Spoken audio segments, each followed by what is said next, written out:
आपका बिजनेस बड़ा कैसे होगा?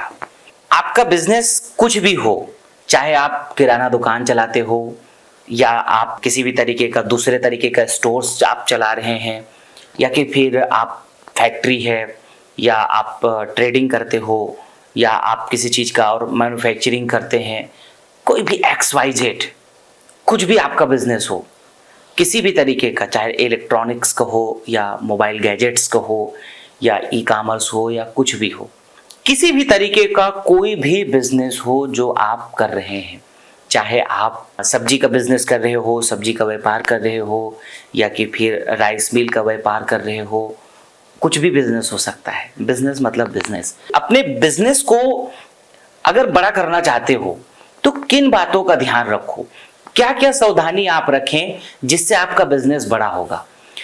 सबसे पहली बात तो यह है कि अगर कोई भी बिजनेस को बड़ा करना है तो उस बिजनेस को बड़ा करने के पहले जो सबसे पहला होना चाहिए वो है आपका माइंडसेट।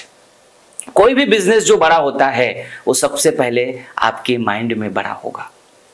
आप अगर सोचते ही नहीं हो, जैसे अगर आज आप किराना स्टोर खोल करके आपके दिमाग में आया कि मेरे को जॉब नहीं मिल रहा है, या कि फिर मैं अपना खुद का बिजनेस शुरू करना है, कोई भी आपने दुकान खोल ली, हो सकता है कॉपी पुस्तक का दुकान आपने खोल लिया, हो सकता है किराने का दुकान आपने खोल लिया, हो सकता है आपने जनरल स्टोर खोल लिया, या कि हो सकता है आपने हार्डवेयर का दुकान खोल लिया, या कि फिर हो सकता है ट्रेडिंग का आपने खोल लिया जहाँ पे छड़ सीमेंट सरिया इत्यादि आप बेच रहे हो सकता है आपने मेडिकल खोल लिया, हो सकता है आप श्री चवन स्वदेशी केंद्र खोल लें, हो सकता है आप दूसरा कोई स्वदेशी केंद्र खोल लें, हो सकता है कुछ और, या कि फिर आप कहीं पे कुछ भी बिजनेस आपने शुरू तो कर दिया, लेकिन आपके दिमाग में कभी ये आया ही नहीं कि ये बड़ा कैसे हो, बस शुरू कर दिया। आप बैठे हैं, आराम से बैठे हैं, जितने कस्टमर आ रहा है उसको आप सामान दे रहे हो, या जो भी आप बनाते हैं, मान लीजिए आप अगरबत्ती बनाने का काम शुरू किए और बस अगरबत्ती बनाए जा रहे हो, जो भी जहां से भी थोड़ा बहुत ऑर्डर आ गया बस उसी को दे जा रहे हो, या कि फिर जितना थोड़ी बहुत आप प्रयास है अपने स्तर से कर रहे हैं। उसके अलावा आप अपने दिमाग में कभी ये आइडिया ही नहीं लाते हो कि आज आपका टर्नओवर, आपका बिजनेस 5,000 का अगर प्रतिदिन का है, या कि फिर मंथली आपका बिजनेस 1 लाख रुपए का है, या कि फिर मंथली आपका बिजनेस 5 लाख रुपए का है। अब आपके दिमाग में ये क्वेश्चन ही नहीं आ रहा है, आप उस ड्रीम को देख ही नहीं रहे हो, उस लक्ष्य को देख ही नहीं रहे हो कि आपको अगर आज आपका टर्नओवर 1 लाख है तो आपको उसको 1 साल बाद 2 लाख करनी है, और अगले 3 साल बाद 3 लाख और 5 लाख और 10 लाख और फिर 1 करोड़ तक। और वो बिजनेस का पोटेंशियल कितना है, और वो जाएगा कि नहीं जाएगा, और जाएगा तो राहें क्या क्या होंगी, किस तरीके से आप उसको बड़ा कर सकते हो। तो कुल मिला के आपका बिजनेस जब बड़ा होगा तब बड़ा होगा, आपका बिजनेस सबसे पहले आपके दिमाग में बड़ा होना चाहिए। आपके दिमाग में जब पूरा बिजनेस जब तक बड़ा नहीं होगा तब तक वो फिजिकल में बिजनेस बड़ा हो ही नहीं सकता। आपके दिमाग में सबसे पहले ये आना चाहिए कि आज मेरा अगर टर्नओवर है इतना तो इसको कल कैसे कितना बड़ा होगा। सपोज करिए कि अब आपके पास एक किराना स्टोर है, संतोषी किराना स्टोर, सपोज कुछ भी नाम है XYZ। अब वो स्टोर कुछ भी हो, बिजनेस कुछ भी हो, आज आपका सेल दुकान जितना बड़ा है उसमें एक महीने में आप 1 लाख रुपए का बेचते हो, ठीक है। अब आपके दिमाग में कोई क्वेश्चन नहीं है, आप आराम से बेच रहे हो, हर महीना आपका 1 साल हो गया 1 लाख रुपए का बिक रहा है हर महीना। निश्चित रूप से आपके कस्टमर फिक्स हैं और लगभग उतना, कोई नया कस्टमर कोई पुराने कस्टमर सब आ जाते हैं, और आपका 1 लाख रुपए का दुकान महीने का बिक रहा है, साल भर हो गया। अब आप कोई और परिवर्तन नहीं कर रहे हो, किसी भी तरीके का कोई आप ऑफर्स नहीं चला रहे हो, कुछ स्कीम्स नहीं चला रहे हो, तो हो सकता है कि आने वाला दिनों में कोई दूसरे कंपटीटर्स आएंगे तो आपका बिजनेस ग्रो करने की अपेक्षा डाउन हो जाएगा, क्योंकि वो दूसरा जो सुपर बाजारें आ रही हैं, दूसरे जो बहुत सारे ऐसे लोग आ रहे हैं। मैं किराना स्टोर की बात कर रहा हूँ, अगर आप किराना स्टोर चालू करके बैठे हैं तो आजकल जो मॉडर्न ट्रेंड आ गया है, जैसे डी मार्ट आ गया है, रिलायंस फ्रेश आ गए हैं, और बड़े बड़े और जो मार्ट आ गए हैं, आज लोग सब वहाँ शिफ्ट हो रहे हैं। तो हो सकता है कि आपके जितने कस्टमर्स थे वो और कम होने लग जाएंगे, तो महीने का जो 1 लाख का सेल था वो 90,000 हो जाएगा, फिर धीरे से 80,000, आप पता नहीं कर पाओगे, फिर वो 90 और 80 और 85 और 70 धीरे धीरे धीरे धीरे धीरे डाउनफॉल में जा सकता है। अगर आप कोई परिवर्तन नहीं कर रहे हो, जैसा आप चला रहे हैं वैसा अगर आप कर रहे हैं तो फिर आजकल धीरे धीरे लोग सब ऑनलाइन में शिफ्ट हो रहे हैं। जिसको कुछ भी ऑर्डर करनी है लोग ऑनलाइन में ऑर्डर कर ले रहे हैं। तो अब आप कुछ परिवर्तन कर ही नहीं रहे हो तो आपका बिजनेस कैसे ग्रो होगा? अब यहीं पे आपको सोचने की जरूरत है कि अब आपका बिजनेस ग्रो करने के लिए आपको अपने किराना स्टोर में क्या क्या परिवर्तन करना है। अभी वर्तमान में लोग कहां जा रहे हैं, लोग क्या कर रहे हैं, लोगों को कैसे डिस्काउंट मिल रहा है, लोग कैसे कस्टमर को अट्रैक्ट कर रहे हैं और आप अपने सेल को अब क्या करेंगे। तो यहीं पे आपको अपने यहाँ दुकान में कुछ आपको अलग करना पड़ेगा। चाहे आप लोगों को स्कीम दो, लोगों को आप जो है इसके ऊपर कुछ फ्री दो, इतना करो वो करो, इस तरीके से जब आप जितना हो रहा था उसको भी मेंटेन करने के लिए और उसको सरप्लस करने के लिए आपको जैसा वो लोग कर रहे हैं वैसा करना पड़ेगा। एक्स्ट्रा प्रयास करनी पड़ेगी, तब आपका बिजनेस चलेगा। और जैसे आपका बिजनेस चल गया तो फिर आप उसको एक ब्रांड नेम दो। जैसे मान लीजिए आपका संतोषी किराना स्टोर मैंने बताया, तो अगर संतोषी किराना स्टोर किसी ने रजिस्टर्ड नहीं किया है तो आप उसको ट्रेडमार्क करा लो। ट्रेडमार्क कराने में कितना खर्च आता है? अगर ऑफिशियल फीस वकील जो लेते हैं उसके हिसाब से मोटा मोटी 9 से 10 हजार रुपए में आपका ब्रांड रजिस्टर्ड हो गया। तो आपके बिजनेस को ग्रो करने के लिए आपको जरूरत है आपका ब्रांड रजिस्टर्ड कराने की।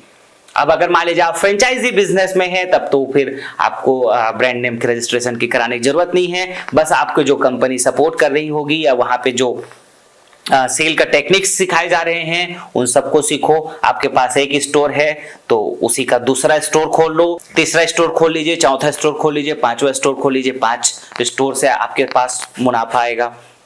अगर आप कोई भी XYZ किसी भी कंपनी का अगर फ्रेंचाइजी बिजनेस में अगर आप हैं या उस पर काम कर रहे हैं और मुनाफा दिख रहा है, पोटेंशियल दिख रही है कि आने वाला दिनों में इसका सेल बढ़ सकता है, आने वाला दिनों में बहुत अच्छा बिजनेस होने वाला है, तो उसको उस तरीके से काम करो। अब अगर मान लीजिए कि आप कोई भी फैक्ट्री चला रहे हो तो अब आप उत्पादन करते हो। मान लीजिए कि आप अपने लिए कुछ टी शर्ट बना रहे हो, अपनी ब्रांड्स के लिए आप टी शर्ट बनाते हैं। तो अगर आपका ब्रांड टी शर्ट आप फिर उसको कहां कहां बेच रहे हो? मान लीजिए आज आप अपने एरिया के जितने भी किराना दुकान वाले हैं उनको जाकर के आप बेच रहे हो, तो उससे बिजनेस तो ठीक है चल रहा है, ग्रो हो रहा है। लेकिन आपको क्या करना है कि अब उसके अलावा उसको क्या ऑनलाइन में सेल कर सकते हो, क्या कहां कहां पे सेल कर सकते हो, तब तो आपका बिजनेस ग्रो करेगा। कुल मिला के मैं जो आपसे कहना चाह रहा हूं कि आपको थोड़ा सा कुछ और सोचना पड़ेगा। जितना आप कर रहे थे, जैसा आप कर रहे थे उतना ही अगर आप करते रहेंगे तो आप कोई भी बिजनेस कर रहे हो उसमें सफलता उतनी मिल रही है जितना आपको अभी तक मिलती आ रही है। लेकिन अब कुछ और चाहिए, आपको कुछ और बड़ा टर्नओवर करना है आपको, तो आपको फिर साथ में टेक्नोलॉजी भी अडॉप्ट करनी पड़ेगी। भाई मान लीजिए आप 4 फ्रेंचाइजी आपके पास है, 4 आउटलेट्स है, 4 स्टोर्स है, तो उसको मान लीजिए 4 अलग अलग लोगों को लगा के 2 घंटा आप यहाँ 2 घंटा वहां 2 घंटा वहां 2 घंटा करके आपने उसको बिता दिया और वहां से उतने ही आपने अर्न कर लिया। लेकिन अब आपको 20 स्टोर को ऑपरेट करनी है। अब आपको क्या चाहिए? सॉफ्टवेयर चाहिए। जब तक आपके पास सॉफ्टवेयर नहीं होगा, जब तक टेक्नोलॉजी नहीं होगी, तब तक आप अपने बिजनेस को ग्रो नहीं करा पाएंगे। तो आपको आज के जमाने में टेक्नोलॉजी को भी सोचना पड़ेगा कि आप टेक्नोलॉजी में किस तरीके से अपने आप को डालेंगे। चाहे आपको IVR की जरूरत है, CRM की जरूरत है, या ERP की पूरी संपूर्ण जरूरतें हैं, या वेबसाइट की जरूरत है, या किसी भी तरीके के अकाउंट्स को कंट्रोल करने के लिए अकाउंट्स मैनेजमेंट की जरूरत है, जब तक आप IT के काम को अपने बिजनेस में नहीं डालोगे तब तक आपका बिजनेस जितना हो रहा था उससे अगर आपको बड़ा करना है, आज आपका बिजनेस जितना है उससे और अगर आपको बड़ा करना है, तो आपको IT का साथ में सपोर्ट लेना पड़ेगा और साथ में आपको अपनी डिजिटल मार्केटिंग पूरी तरीके से करनी पड़ेगी। जिस तरीके से भी हो आपको टेक्नोलॉजी अडॉप्ट करना पड़ेगा, तब आपका बिजनेस साथ में बड़ा होगा। तो बिजनेस ग्रो करने के लिए जो मेन बेसिक सबसे बड़ी बात यह है कि आपको एक स्टेबिलिटी भी लानी पड़ेगी। बहुत सारे लोग बिजनेस में इसलिए असफल हो जाते हैं, बहुत सारे लोगों का बिजनेस इसलिए भी ग्रो नहीं कर पाता कि आज कपड़े का व्यापार शुरू किया, 1 साल तक कपड़े का व्यापार किया, फिर लोगों को लगा कि यार ये कपड़े का व्यापार तो केवल एक सीजनेबल है कि भाई ये जब त्योहार होते हैं तब कपड़े आदमी खरीदते हैं, या कि उसके घर में कुछ कार्यक्रम है तब सब आदमी कपड़ा खरीदता है, ये कपड़े का धंधा ठीक नहीं है। अब आपने कपड़े का स्टोर बंद कर दिया और आपने जो है अब मोबाइल दुकान का चालू कर लिया कि सबको मोबाइल की जरूरतें होती हैं और सबको जो है इलेक्ट्रॉनिक की जरूरतें होती है, तो अब आपने इलेक्ट्रॉनिक का दुकान चालू कर दी।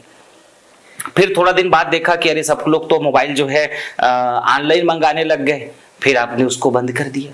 फिर आप तीसरा सोचे कि चलो मैं किराने का दुकान चालू कर लेता हूं, तो किराना का दुकान आपने चालू कर लिया कि सब लोग किराने के दुकान में निश्चित रूप से लोग पोहा खरीदेंगे और आलू खरीदेंगे और ये सब खरीदेंगे, आपने किराने की दुकान चालू कर लिया।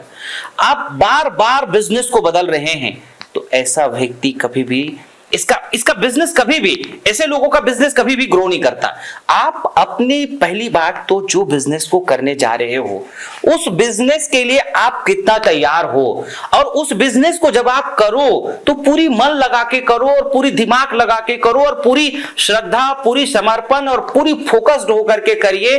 कुछ दिनों तक हो सकता है कि उसमें लॉस उठाना पड़े, तो भी तैयार रहो। किसी भी दुकान को, कोई भी दुकान को सफल होने के लिए, अच्छे बेस बनाने के लिए कम से कम 2 साल लग जाता है। और किसी भी अगर आप कंपनी की स्थापना कर रहे हैं, प्राइवेट लिमिटेड कंपनी की स्थापना कर रहे हैं, तो उसकी सफलता में कम से कम 5 साल लग जाता है। इतनी अगर आपके पास धैर्य हो, इतनी आपके पास कैपेसिटी हो, तब जाकर के आपका बिजनेस ग्रो करेगा। और अगर आपके पास धैर्य नहीं है, इतना बड़ा अगर आपके पास सहनशीलता नहीं है और उतना अगर आप बैकअप को नहीं संभाल सकते हो, तो आपका बिजनेस कभी भी ग्रो नहीं करेगा। तो बहुत सारी मैंने आपको बातें बताया कि आपका बिजनेस ग्रो कराने के लिए आपका माइंडसेट को पूरा तरीके से तैयार रखना पड़ेगा, और कोई भी स्थिति और परिस्थिति हो उसमें आप मॉडिफाई करिए, नया नया तरीके से रोज आप प्रयास कीजिए कि आज ऐसा करें, कल वैसा करें। मतलब जिस व्यापार में आप हैं वहां पे उसकी सेल के लिए ट्राई करें, व्यापार को बदले नहीं। व्यापार जब आपने शुरू किया तो सोच समझ के शुरू करिए, और अगर व्यापार आप शुरू कर लिया, पैसा फंसा दिया, तो अब नुकसान मत उठाइए। नुकसान कार्य करने के दौरान हो सकता है, बिजनेस में नुकसान कार्य करने के दौरान हो सकता है, लेकिन उस बिजनेस को पूरी तरीके से शट डाउन करके दूसरे बिजनेस की तरफ अगर आप हाथ डालेंगे तो ये तो डूब गया, और दूसरा जो आप चालू करने वाले हैं वो बिजनेस भी तुरंत के तुरंत हाथों हाथ कोई रातों रात इस चमक हो जाए, ऐसा कुछ भी नहीं है। कोई भी कामयाबी के पीछे, किसी भी व्यापार को सफल होने के पीछे आप कितना भी एनालिसिस कर लीजिए, किसी ना किसी कंपनी का, चाहे आप उस जोमेटो का कर लो, ओला का कर लो, ओयो का कर लीजिए, कोई भी बड़े बड़े जो स्टार्टअप आज आपको दिख रहे हैं, स्विगी का कर लो, ये सब आपको लगता है कि ये रातों रात सफल हो गए, ये 1 साल में सफल हो गए, एक आइडिया 1 साल में आपको सफल बना दिया। ऐसा कुछ नहीं है। वो व्यक्ति बहुत दिनों से अलग अलग तरीके से उसके लिए प्रयास कर रहा था, काम कर रहा था, तब जाकर के उसको वो कामयाबी मिली है। तो आपका बिजनेस तभी ग्रो करेगा जिस बिजनेस में आप हो, जिस बिजनेस को आप कर रहे हो वहां पे टेक्नोलॉजी अडॉप्ट करते हो, वहां पे नया नया आप माइंडसेट को लगाते हो और पूरी तरीके से समर्पित होकर के बिना अपने आप को चेंज किए जब आप उस पे काम करते हो, तब जाकर के आपका बिजनेस ग्रो करता है।